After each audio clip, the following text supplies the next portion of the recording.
وعليكم السلام ورحمة الله وبركاته. بسم الله الرحمن الرحيم. إن الحمد لله نحمده ونستعينه ونستغفره ونستهديه ونعوذ بالله من شرور أنفسنا ومن سيئات أعمالنا. فمن يهده الله فلا مضل له ومن يضلل فلا هادي له. أشهد أن لا إله إلا الله وحده لا شريك له وأشهد أن محمدا عبده ورسوله. ثم أما بعد.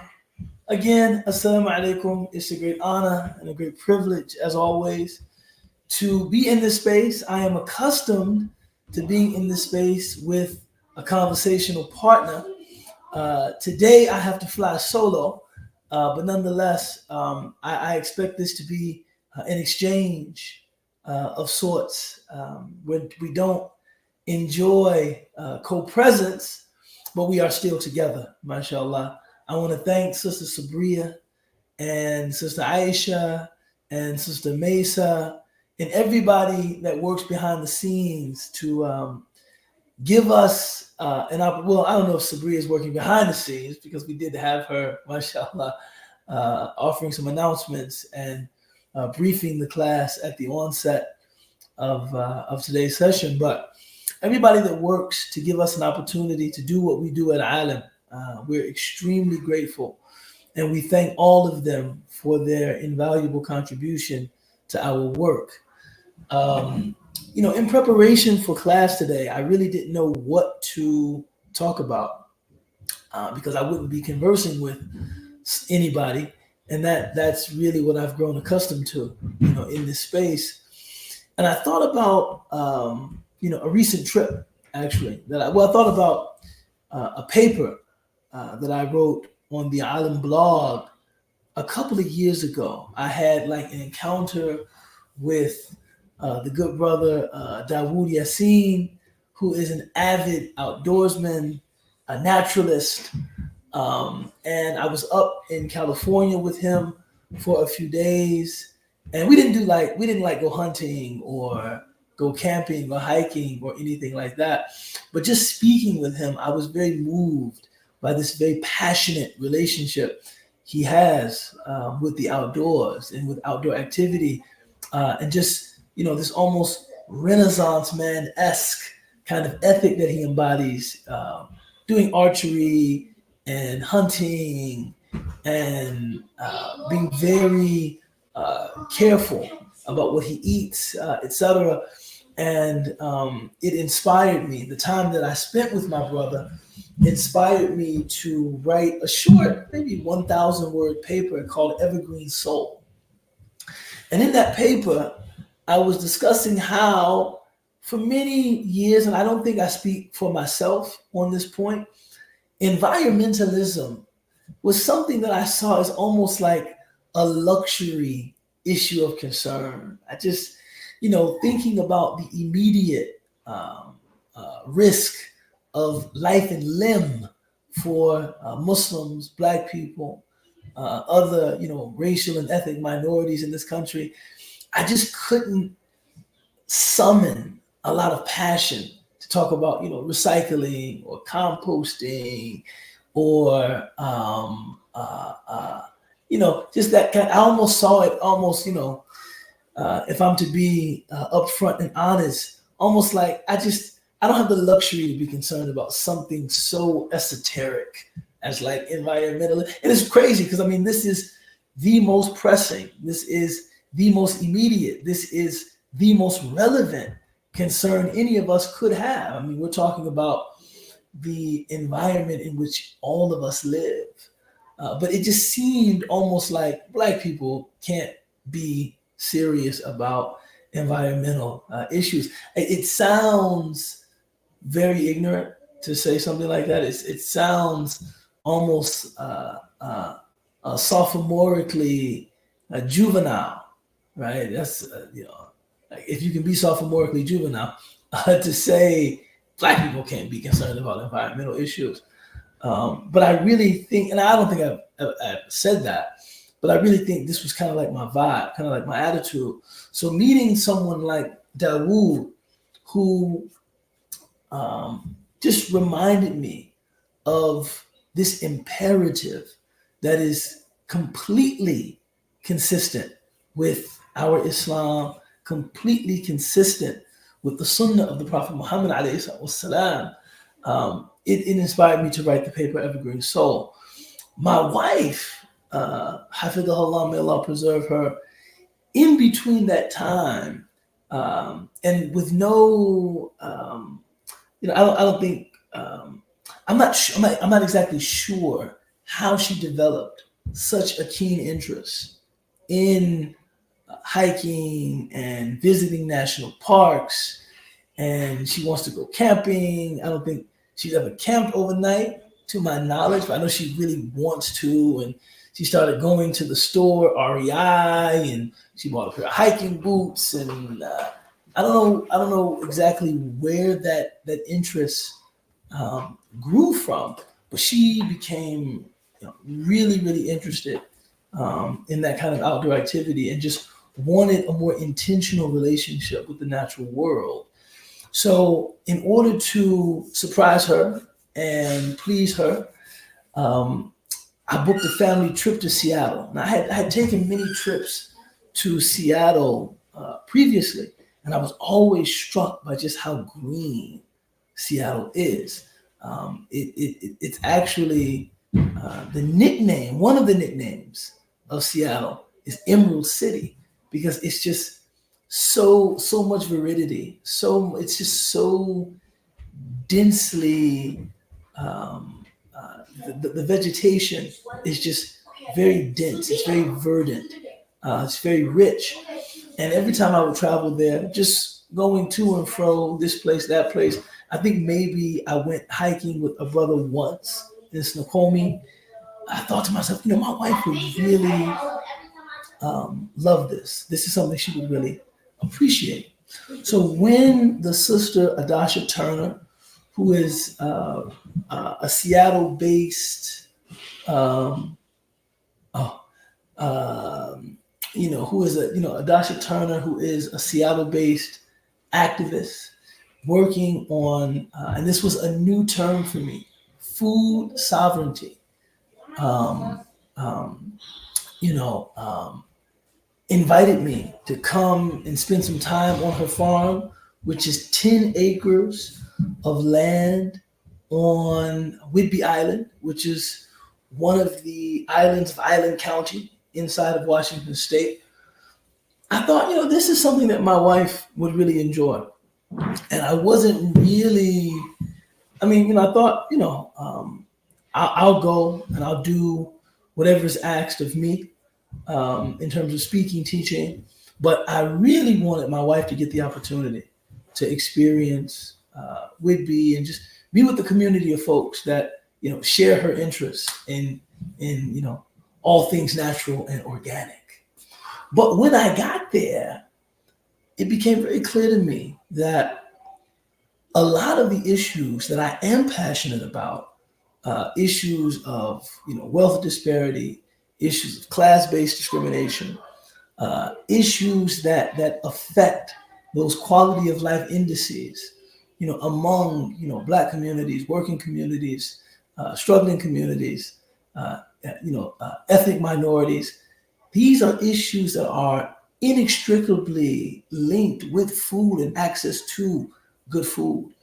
And through a movement toward food sovereignty, I think what I gleaned from Sister Adasha's work was that she was suggesting that taking ourselves off that grid, gaining some independence in how we source and consume the foods that we do is much more attainable, much more accessible than I had previously realized.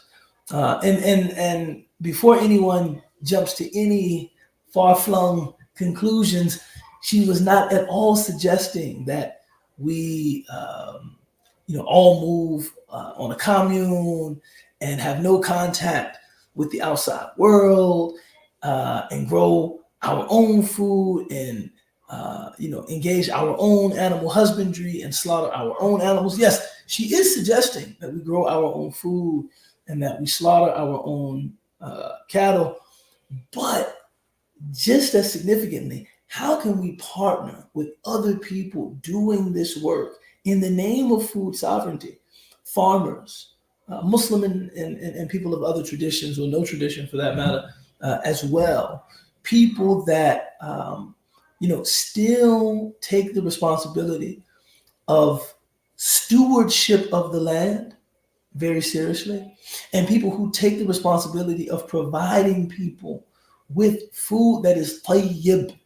All of us know, or perhaps many of us know, the verse of the Quran in which Allah subhanahu wa ta'ala tells us to eat mimma razaqnakum, eat from what God has provided for us, halalan tayyiba.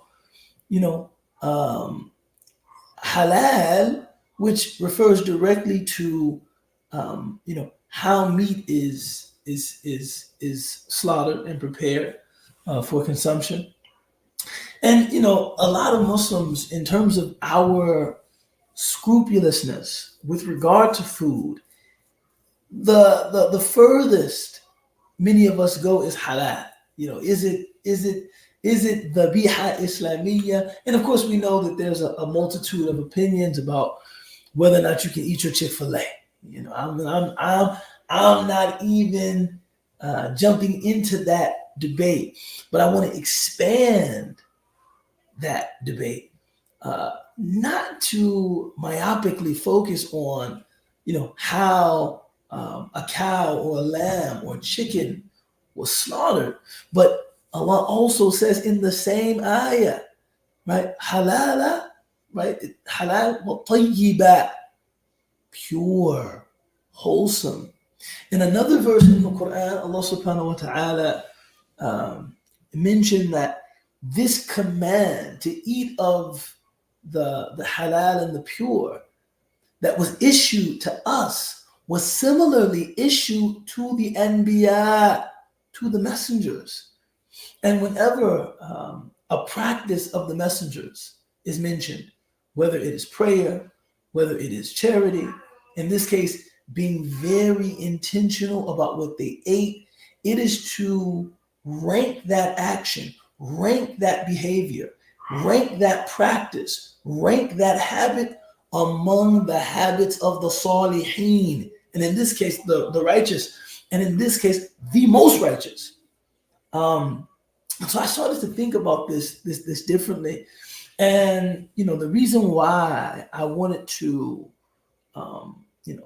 entitle tonight's brief session "Evergreen Soul" is that I realized while in Seattle that I was living in kind of successive states or complementary states of alienation, right? I'm alienated from the food that I consume, meaning I have no connection to the processes or procedures or methods that produce that food.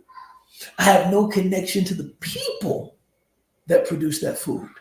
I remember, one social commentator was talking about just how distant we are from farmers and producers. And he showed this image of a family sitting down, kind of the image appeared to be the typical middle American family, sitting down, consuming its dinner, enjoying its dinner, and they're clasping their hands, saying grace, and one of them says, "Thank you, Jesus." And underneath that picture is another picture of a Hispanic day laborer with Jesus on his uniform, and he says, "De nada," like, "You're welcome." The idea that, "Men lam yashkurin nasa lam yashkurillah," whoever does not thank people has not thanked Allah.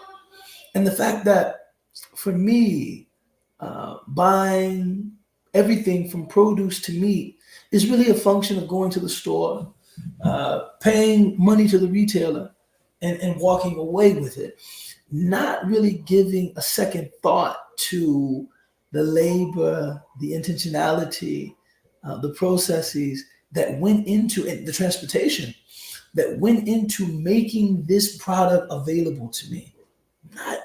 not giving it a second guess. And then the reason I was talking about why I termed this session Evergreen Soul, I realized it's because I'm really divorced from any serious engagement with the land itself. I'm divorced of any serious engagement with nature. Now, I don't want to make it sound as though, I mean, I do live in Chicago, which has been described as a concrete jungle, among other metropolitan areas in the United States. But, we do, the city model of Chicago is actually like urbis un horto, or as you can see, I don't speak Latin. But I know that the expression means park inside of a city or city inside of a park. I forget it, but this is actually the motto of the city of Chicago. And Chicago is filled with green spaces. We have lots of parks, lots of tree-lined boulevards. We have, one of the Great Lakes, Lake Michigan, runs up the east coast of Chicago. And outside of the fact that we don't have much topographic diversity, Illinois is irretrievably flat. It's not, when we see a hill, we say, oh my God, there goes a hill, right? Other than that, Illinois is filled with deciduous forests. And, I, like most people in Chicago, I enjoy a nice walk through Washington Park, Humboldt Park, Garfield Park. I enjoy riding my bike up the lakefront. So I don't want to make it sound as though I have no relationship with nature, but I've never really been intentional about it. I've never really recognized the part of my soul that needs it. I don't think it's coincidental. Well, nothing in the Quran is coincidental, but I don't think I had previously given enough consideration to the fact that Allah mentions natural phenomena throughout the Quran as a sign of his creative power. Literally the orderliness of the cosmos as a sign of his creative power. Mawaqi' an-nujum, right? The placement of the stars as an indication of his creative power. The earth, كيف سطحت, how it's spread. والإبل كيف خلقت, and the camel, how it's created. والجبال كيف نصبت, and the mountains, how they are established. These are things that God is beckoning us to pay attention to. And this trip provided me with an opportunity to return to that, engagement with nature that I think my soul was yearning for, and in doing so, made me want to be a little more intentional about,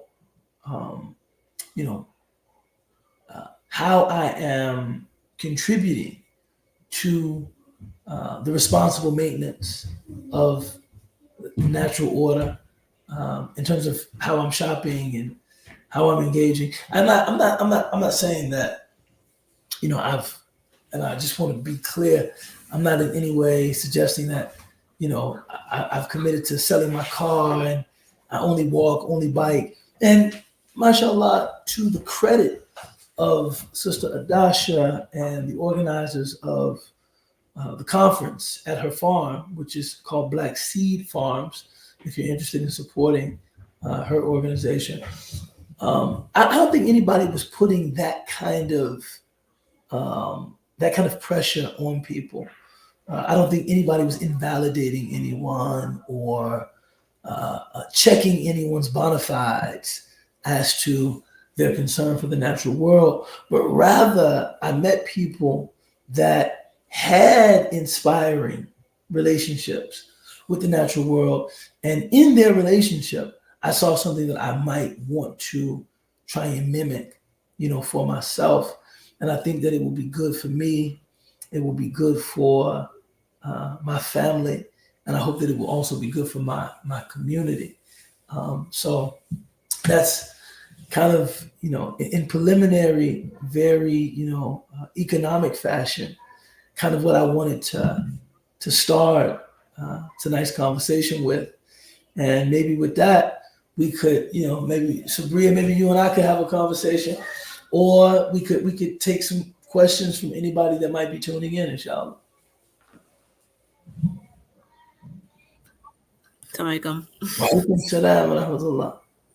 No, I appreciate it. I was listening. I do think it was funny when you were talking about it. Like, I was thinking about how much our Muslim community is so, I think, almost like detached from this concept of like environmentalism, but it's really like almost not center, but it's a Quranic message, right? That Allah talks about like not being wasteful and all these things, but it's like very much like we think about that like in the Quran, but we don't really practice it. Like I was talking to my students, so I teach middle school Islamic studies, and I was saying like, how many iftar parties do you guys go to where you have like tons and tons of food, and then afterwards people just have leftovers and just like throw it away, and it's like nothing. It's like you spent all day fasting, and then right after, you just go against like a command of Allah, like about not being wasteful, right, and not being. It's crazy. It's crazy how of all of the things that we're concerned about as Muslims, this seems to be something that has really eluded us. Like we don't.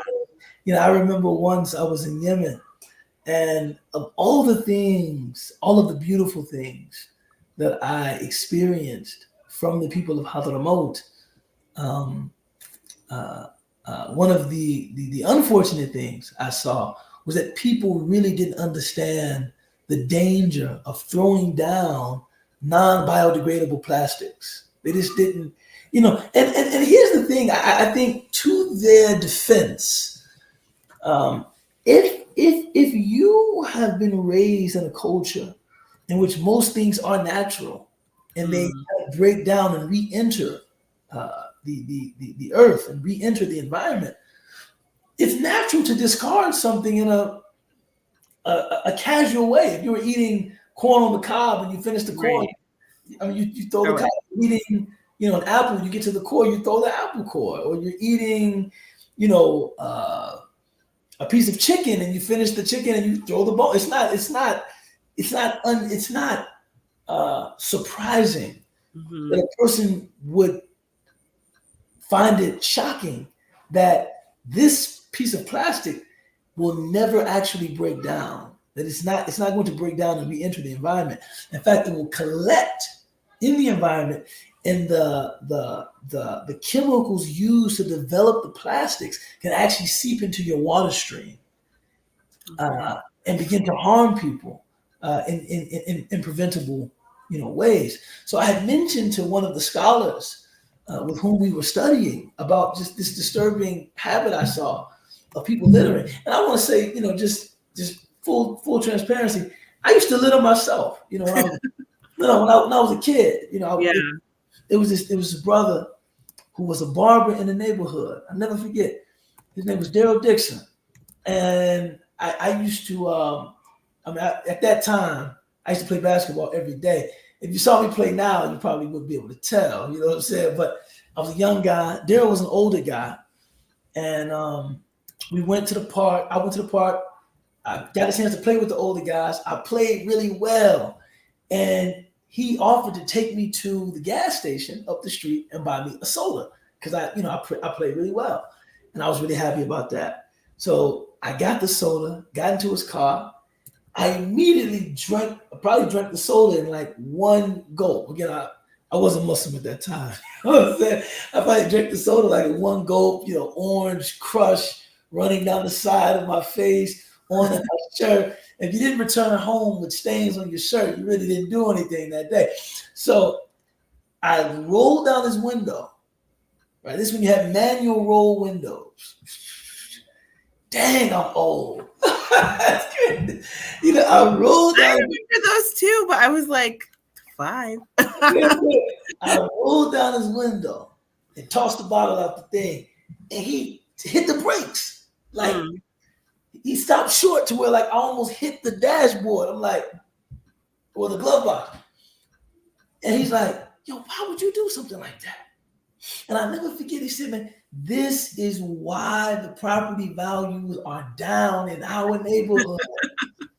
Wow. He said, now why would you do something like that? I This is felt where we live, man. He was, at the time, now that I think about it, he was only 22, 23, maybe something like that, because I had to be 13 or 14. yeah. Right? Why would you do something like that? He put the car in reverse. He said, now get out and pick the bottle up. I got out, I picked the bottle up. Would you know that's the last time I littered, man? Oh, really? SubhanAllah. When Allah talks about a code or a kalima, tayyiba, like a good word, he said that, and it just, everything, like, that's da'wah. He said it, Mm-hmm. and it clicked. Stuck. I was like, okay, and he was an older guy, so I didn't, I didn't try to rebut what he said. All right. I never lit it again. And to this day, it's just not something that I do. And it's something that when I see it being done, it distresses me. Mm. So fast forward to, I'm in Yemen. And I told one of the teachers, I said, man, I see some of the people littering. And he said, they really don't understand. They really don't understand what they're doing and how potentially harmful it is. He said, you should tell them. You should tell them that, this isn't the way it's done. And so I saw a guy, he was littering, and I thought, well, Sheikh said tell him, so I tell him. And I said, this talawuth, which is the word in Arabic, yadurul bi'ah. Yadurul bi'ah. It harms the environment. He looked at me and said, Anta Amriki? I said, Ana Amriki. He said, you're American? I said, I'm American. He said, that's the problem with Americans. All you care about is the dunya.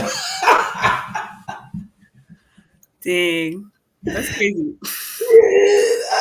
I just thought to myself, I just looked, and I mean, honestly, I started laughing. I would too.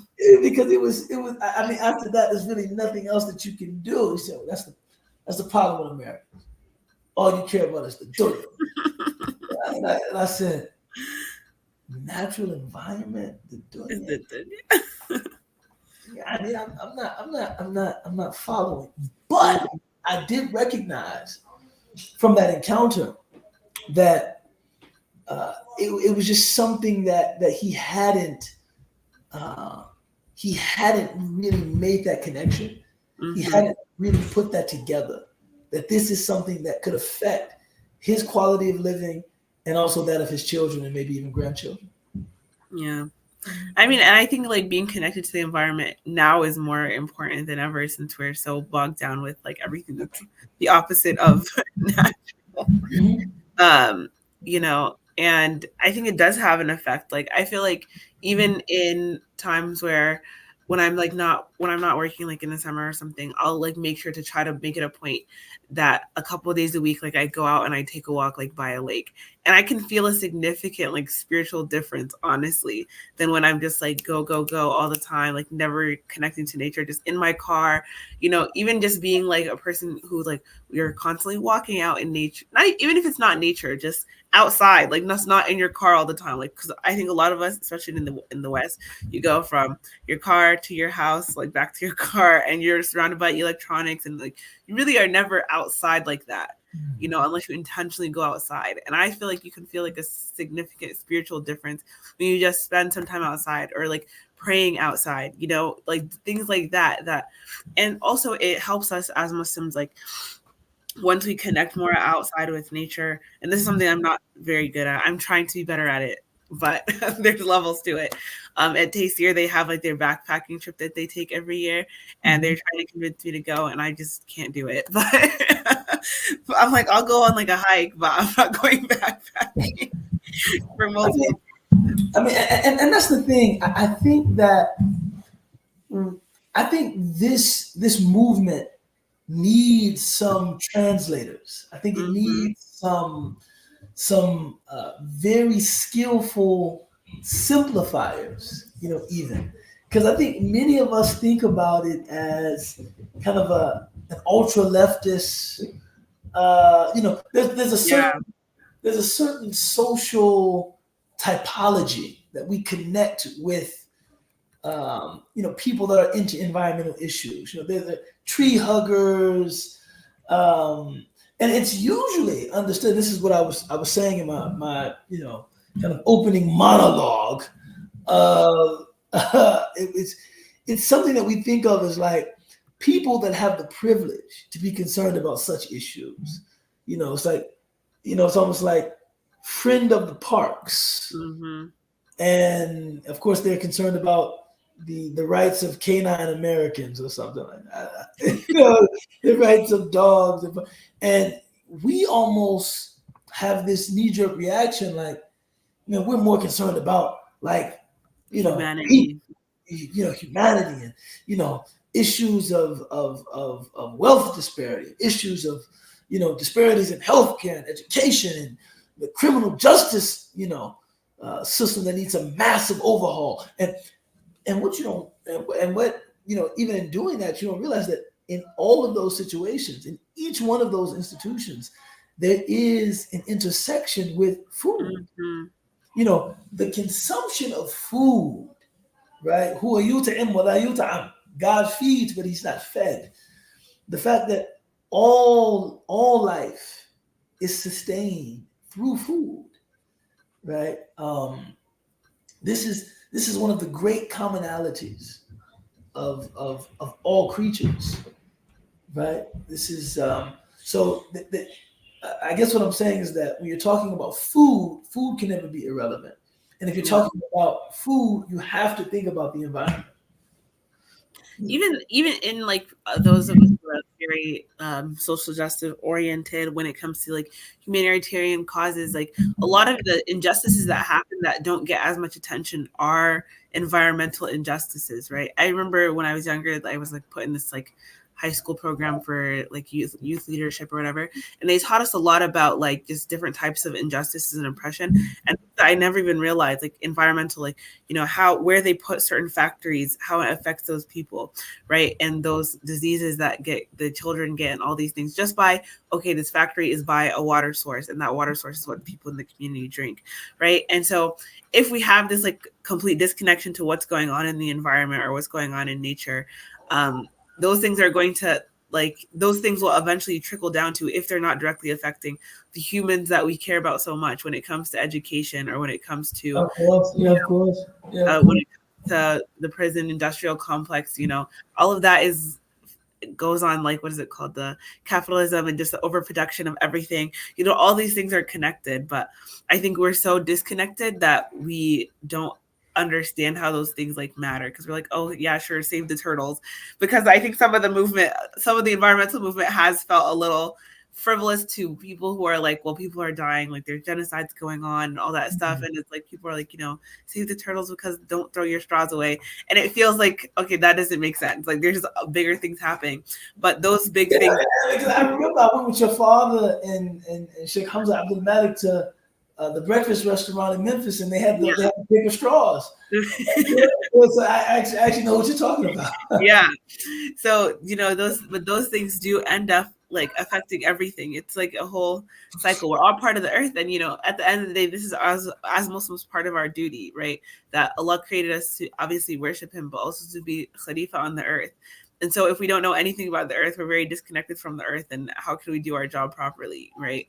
Yeah, I think that somebody needs to collect these, I would call them, they're sunan of the Prophet Muhammad ﷺ, but they're almost like chronological sunan. It's like they were sunan, but in our time, to emulate them, we would have to be intentional.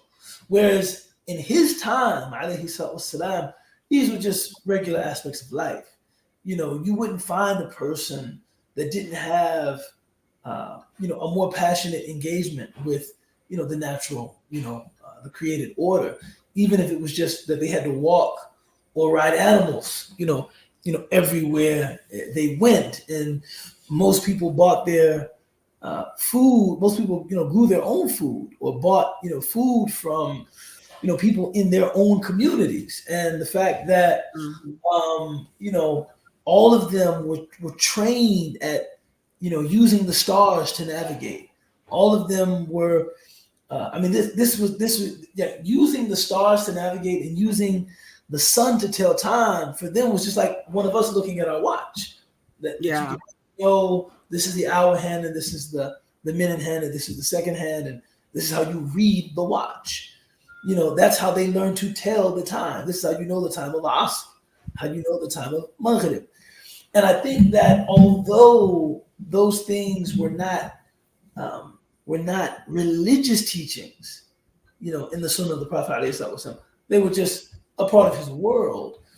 We should think about what value those things have in our world when, of course, for us to engage them in a similar way would be very intentional and might even make us seem quite peculiar or even ironic. If, I'm not saying, we should go and get, I'll get sundials and give away our watches. But I think that connection with the natural world is a part of really being able to receive the Quranic teaching in the way that they received the Quranic teaching. I remember Sheikh Hamza when he moved here and we were all students like in high school. So I think I was like 15, 16. He took a bunch of us to a farm that they did like slaughterings. And they did the slaughtering like with us, even though we were all in high school. But I didn't watch that because I just couldn't handle it. I couldn't handle watching this little die. But what he did make us do, and he literally still has this picture where he made all of us go and like go to the sheep and like put our hands on it and say like the azkar that like calms it down and all that stuff that you typically would say before you slaughter it. And I still remember that experience. Like it sticks out so much, even though it was probably less than 10 years ago, but almost 10 years ago. And thinking about like when we eat our meat, because we went directly right after to a restaurant. And because we went right to a restaurant after, I remember feeling very much like more connected to what we're eating, but also you're more aware. You're like a little bit more grateful because you're aware like this is where our food source comes from. Allah created it for. You're also don't feel like, okay, I'm going to overeat and just not think about whatever I'm eating, but just putting those practices into place. And that was like, I think the point of it was to talk about like Qurbani and all this stuff, but just putting those practices into place of like going and taking kids to like see these like food processes and all this stuff, not just getting whatever. It changes your experience and like your outlook on food and your outlook on how the natural world is made and all those things. Taskhir, or Allah, I guess subduing so much of the created order to us so that we can make use of it, it is a reality that you can feel when you see food harvested, when you see animals, slaughtered. When you go to the grocery store, it almost seems tilqa'i. It seems like automatic. It doesn't, you're not aware of the human and environmental cost that is undertaken to provide you with this bunch of grapes or provide you with this neat package of meat or something like that. And it's very easy to take for granted. It's very easy to Karl Marx said, and I'm no Marxist, but I think this is a relevant point. I'm no Marxist, but I think it's a relevant point. He said that the defining characteristic of capitalism is alienation. That everyone is alienated from everyone else, right? So that all you really have are the owners of capital and their exploitation of the masses. You don't really, even the producers and growers and harvesters themselves are alienated from each other, right? Because if they were more connected, they probably would have some kind of collective bargaining, with those moneyed retailers. But no, they can pit them against each other and keep driving the price down and down and down and down and down because they're alienated from each other. And he said, similarly, the buyers are alienated from the producers. So that when we go to the grocery store, the only thing we care about is how can I get the lowest price? right? Yeah. I'm realizing that when prices are very low, the corner that was cut to offer that commodity at a low price was most likely a human corner, right? That's the easiest, because the materials are what they are. The easiest thing to exploit or to cut is the human being. How can we, reduce her wage to almost nothing, to where, this is sharecropping 2.0. Mm-hmm. And that's what ordinarily happens.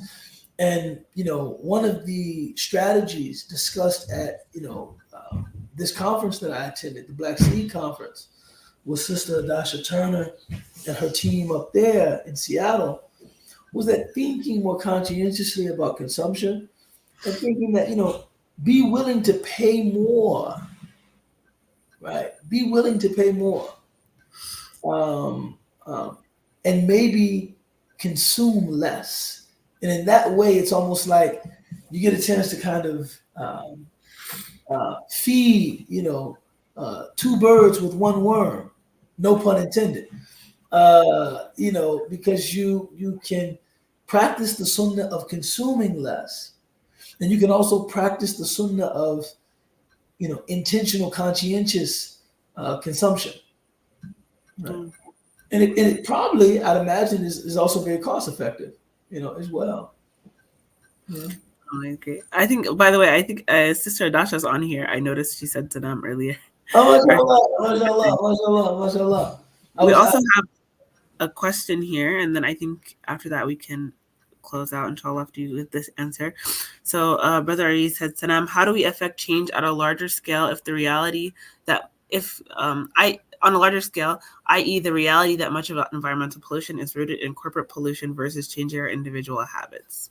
So I'll let you answer that. I'm gonna. Oh man, I said, uh, I know this brother, man. He's always asking some challenging questions. But this is what happens when you have intelligent, interlocutors. You know what I'm saying? And now that I know that Sister Adasha is on the call, she should be taking these questions, not me. I was merely trying to um, give some sense of how much the trip had inspired my family and I. But if I were to take a swipe at my brother's question, um, I would say that yes, this is right. I mean, many people are willing to be honest about the fact that it is not our kind of individual habits that are leading to much of the environmental degradation. It's not. It's not. It is the corporate and industrial complex that actually leads to the greatest amount of environmental degradation. However, what we're attempting to do is to create a culture. One thing that I don't know if this is, I don't know if I would say I appreciate it, but I recognize much of advertising, marketing, and the like is completely malleable. Whatever reflects the sensibilities of people, they will commit to if they think this will result in greater patronage among their target demographic. It's not, so the fact that now, of course, the month of June is coming to a close. We see LGBTQ flags everywhere. I don't think it's because all of those corporate heads that probably would never endorse this movement the way that they've endorsed this movement over the last maybe 7 or 8 years, or maybe 10 years. I don't think that all of them have changed their positions. Some of them have perhaps redoubled some of their own personal positions, but the zeitgeist, the spirit of the times, has changed. so that showing an ostensible endorsement of that movement is something that is consistent with what they believe the mainstream wants. So they do it. I think that if the culture of, responsible stewardship of the natural environment is also mainstreamed, corporations will respond. Now how that will jibe with their stated and explicit goal of maximizing profits, I let them figure that out. I don't know how they'll, keep these environmental promises and not change their corporate ethos. But I think if the culture is created at the grassroots, my general expectation is that corporate culture responds to the creation of culture at the grassroots, especially when, or only when they think it will result in, greater, patronage and profitability, among their firms and businesses. Okay, I think that was a solid answer from Linda. So if you want to close out, I think we can, inshallah. I think this was a pretty successful solo stream, mashallah. We aspire to succeed. We aspire to succeed. So if you want to close out in dua or any final thoughts or anything. I want to say, big shout out to Sister Adasha Turner, all the folks at Black Seed, Modest Family Solutions, and a host of other organizations that she's involved with and running. And I urge everybody to take a closer look at the work that they're doing up there. I know my family and I were deeply moved by the work, and I think that it's some of the most important work that anybody is doing, in our community. So check that out. Bismillahir Rahmanir Rahim. Wal 'asr innal insana lafi khusr illa alladhina amanu wa 'amilu salihati wa tawasaw bil haqqi wa tawasaw bis sabr. سبحان ربك رب العزة عما يصفون وسلام على المرسلين والحمد لله رب العالمين. جزاك الله خير. Assalamualaikum.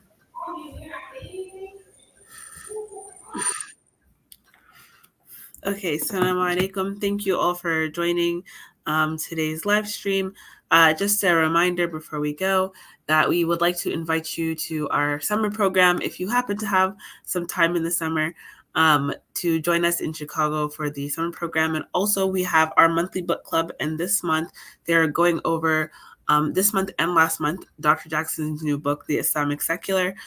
So please feel free to join that. And Ustadh Ubaydullah is also on there, so there's more dialogue, more conversation with him as well as other students who bring a lot to the table. So I definitely encourage you to apply. And also our summer program is coming up, and so even if you are not able to attend, please do try to donate and support to those students who are attending. As you know, as one who puts forth, who helps someone else in the cause of Allah and helps someone else gain knowledge, then inshallah you can get the reward for that in this life and the next. So we just want to close out with that. Please feel free to let us know if there's anything you need, and we thank you for joining us today. Assalamu alaikum.